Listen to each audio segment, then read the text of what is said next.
E olha, agora a gente vai ao vivo para Nova York conversar com a Mariana Jangiacomo, porque a Mari acompanhou esse discurso, essa fala do presidente Joe Biden, que disse, né, Mari, que as medidas de precaução fizeram diferença, mas que ainda é difícil avaliar de uma maneira mais completa os danos. Boa tarde para você.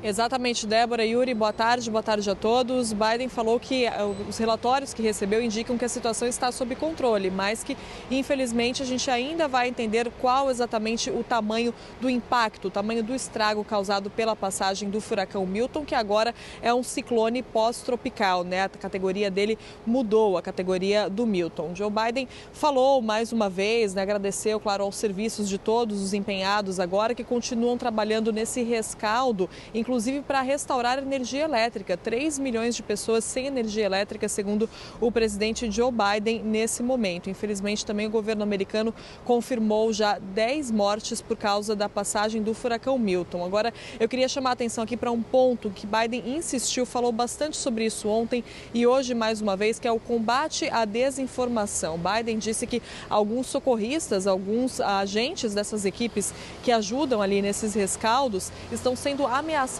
de morte, até por causa da circulação de fake news, por causa da circulação de boatos. Então falou que essas mentiras estão prejudicando as pessoas que mais precisam nesse momento. E é realmente uma situação muito complicada, porque além da passagem de 2 furacões em um espaço curtíssimo de tempo, né? Então falando do furacão Helene e agora do furacão Milton, a população sofre realmente com a circulação de informações falsas que acabam dificultando a vida de todo mundo. E isso se torna ainda pior, considerando que os Estados Unidos estão na reta final de uma eleição. Então tudo acaba tendo um discurso político muito carregado e isso fica evidente nas falas, né, das autoridades. Então, além da gente ter, claro, o combate à desinformação que sempre deve existir, a gente também fica de olho nos discursos políticos, né, nas falas de cada uma dessas autoridades. Claro que o ex-presidente Donald Trump, candidato, vem criticando muito a resposta do governo Biden. Ele falou também algumas informações que não eram verdadeiras, então existe também todo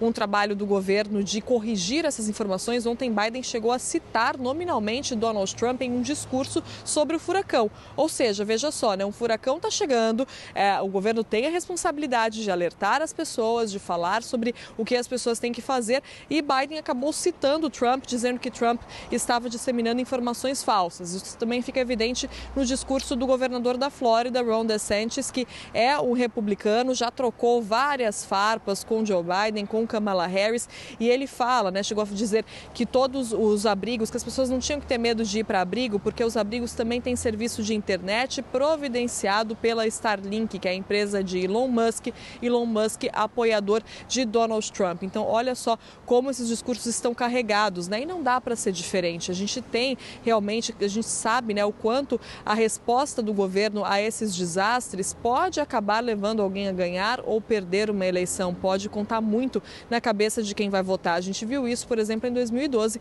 com Barack Obama, né, que conseguiu ganhar as eleições naquele ano depois de uma resposta que foi considerada por muitos positiva ao furacão Sandy aqui de Nova York. Isso acabou contando pontos para Barack Obama, a forma como ele lidou com a situação. E agora o mesmo pode acontecer com Kamala Harris, já que ela é vice-presidente, ou seja, faz parte do governo, né, além de candidata, faz parte do governo, ou não, ela pode ser muito prejudicada por isso também. E Donald Trump, claro, está de olho nisso. Então existe todo aqui, como os analistas estão dizendo, além do furacão de fato, da tempestade de fato, o furacão político, a tempestade política em meio a tudo isso. E claro, a população acaba sendo mais afetada, né? Porque tem que ficar muito de olho nesses discursos todos para entender exatamente o que é fato, o que é desinformação, o que precisa fazer, quem precisa seguir. Então a gente tem essa briga política e, claro, também na prática, né, os esforços do governo, de fato, a questão dos recursos. Existe agora toda uma pressão para que o Congresso libere mais recursos para a FEMA, que é a Agência de Gestão para Emergências aqui federal dos Estados Unidos, que gastou 9 bilhões de dólares em só uma semana para lidar com os reparos de outros desastres e preparar agora as áreas que seriam atingidas pelo furacão Milton. Então, olha só, bilhões de dólares em uma semana. O governo também tem essa preocupação com o orçamento mesmo, preocupação com os recursos que vão que precisam estar disponíveis para essas pessoas. Então a gente está falando do furacão, a gente está falando da tragédia, a gente está falando das pessoas que acabam perdendo tudo, que muitas, infelizmente, que acabam perdendo a vida, né? A gente já tem essas 10 mortes confirmadas e de tudo que isso envolve também para a recuperação, para os próximos passos e para a política, para o futuro do país, né? Então é a população agora avaliando